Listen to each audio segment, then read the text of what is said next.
in the Muslim. We do know, even if it's a broader problem, that it's not just maybe in the Muslim community. It clearly is a problem in the Muslim community. I mean, you wouldn't deny that. We've seen this evidence in all these cases. Yeah, I think the problem, though, is when you jump in with thinking about race too quickly, you can miss a whole load of other things that are happening in other areas. So by racially stereotyping this early on without a national scoping project, so we don't know what the situation is in other areas around the country, that you might be leading to a self-fulfilling prophecy of, if people are looking for Asian offenders, they will only find Asian offenders, and offenders of other ethnic groups might develop a sense of impunity to this. And that was a point, in a way, that came out in the film. But in a sense, I mean, what you're saying is that we can never know for sure. But, I mean, Mohammed Shafiq, you're someone who's actually taken quite a lot of risks in the past speaking up about this issue. Presumably you welcome Jack Straw's comment. Well, I think it's important to say tonight that we pay tribute to the bravery of the women and the teenagers who give evidence, so that the perpetrators, the evil criminal men, are put behind for a very long time. And I think that's very important. But the central issue is this, that it's a sad reality that there are young Pakistani men, 53 in total of which we know, who've been convicted, who've been going around this country, who've been grooming white teenagers under the age of 16 in a horrific way. And I think it takes, it is time for the communities of the United Kingdom to stand up against this. This is not a race issue.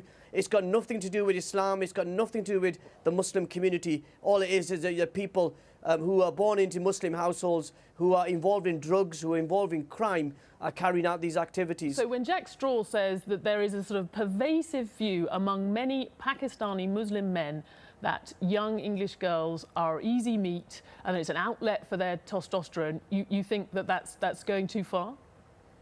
Well, I think Jack Straw was very narrow in what he was actually saying. He didn't go into detail of his argument, so I would be reluctant to. He's quite broad. He's saying that this is a view in that community. That's my point. He's far too broad. Well, but I think it's so not easy meat. They're not considered to be easy meat. Yeah, I mean, I think I've said that in you referred to the Times commentary piece that I also was involved in. What I tried to set out was there is a perception that some of these young men do not see white girls as equal, as valuable, of high moral standing as they see their own daughters and their own sisters. And I think that's wrong. It's a form of racism that's abhorrent in a civilized society. And that's why I've taken the initiative 2 years ago to speak out against this.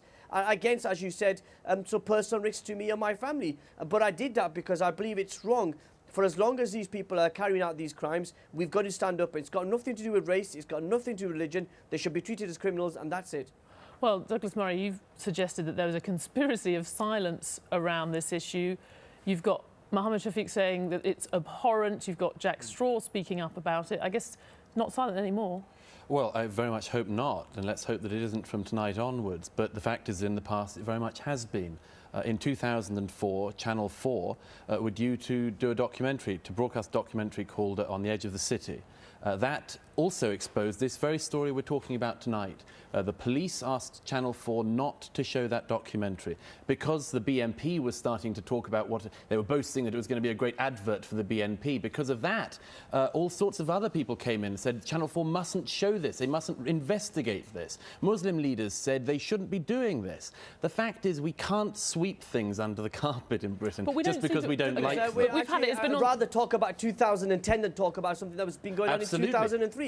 Actually, you should be commending the community. You should be commending me tonight on Newsnight for actually taking a position on this. Absolutely, and I do commend you for it. I was talking about the background of this, which I think is very important to look at. The fact is, this case is very shocking to a lot of people because they didn't know this sort of thing was going on, because there has been a wall of silence around it. And I might just add that there is a demonstration of the seriousness of this problem and the unwillingness of people to attack it, to address it, by the very fact that one of your previous guests refers to the fact that his own stance in speaking out against sex gangs in Britain in 2010 is brave. Okay. It is brave. It shouldn't be. Okay, that demonstrates part of the problem. It seems to be less brave now, though. I mean, there is a point about trying to talk about today rather than the past? Would you accept that we have become less politically correct, if you like, or at least that we seem to have gone past that to address this issue, to talk about it in these terms? I'd very much hope so, but I mean, I think you can even hear in the way in which Jack Straw talked about it in your interview, and the way in which any politician or indeed commentator will talk about this, that people feel they are treading on eggshells. Modern Britain has all sorts of taboos, unspoken things that people don't want to get involved in case they're accused of all sorts of unpleasant things.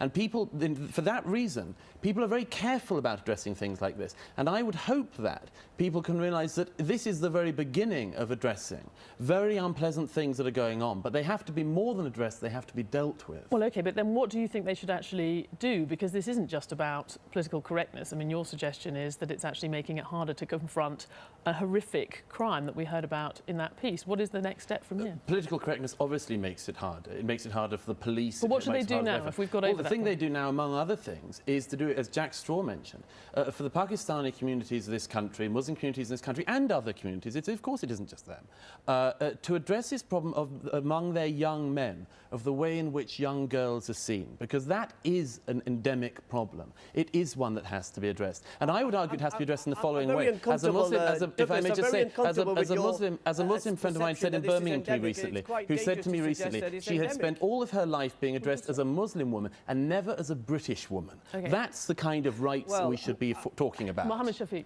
Well, you know what? I have to say Douglas is showing his true colours once again, suggesting it's endemic. It's not endemic. The vast majority of British Muslims, the vast majority of British Pakistanis find what's going on abhorrent. They find it evil. Of course, and the people I speak to on a daily basis have said just that. I mean, you rightly said there needs to be an honest and open debate. That's why I did a piece in the Times. That's why I welcome the national debate that we're having in this country. But I think we've got to be very careful in suggesting that something's endemic or is ingrained in these youngsters from an early age. You don't What's think ingrained from an cultural... early age is tolerance, respect, and these are basic values. And actually, the criminals, and they should be treated like criminals, and not tarnished the whole community. You don't think, Mohammed Shafiq, that there is a cultural issue to be confronted where there's a double standard in the way that men in the Pakistani community, many men, think about white girls relative to other Pakistani girls or girls of Pakistani origin? Stephanie, I've already said that I think there is a perception amongst these criminal gangs. I'm not talking about the majority of the community. I'm talking about these criminal gangs. These people who've been convicted or are involved in grooming feel that their white girls are any less valuable, have less morals than their own daughters and sisters. And I've said that already. It's abhorrent. It's wrong.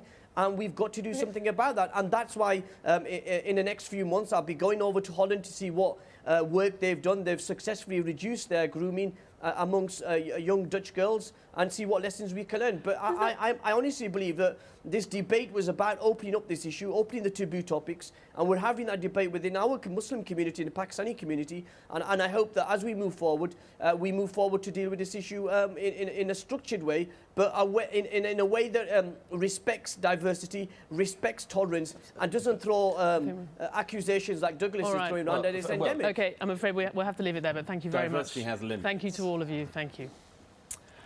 Well, asked to name the biggest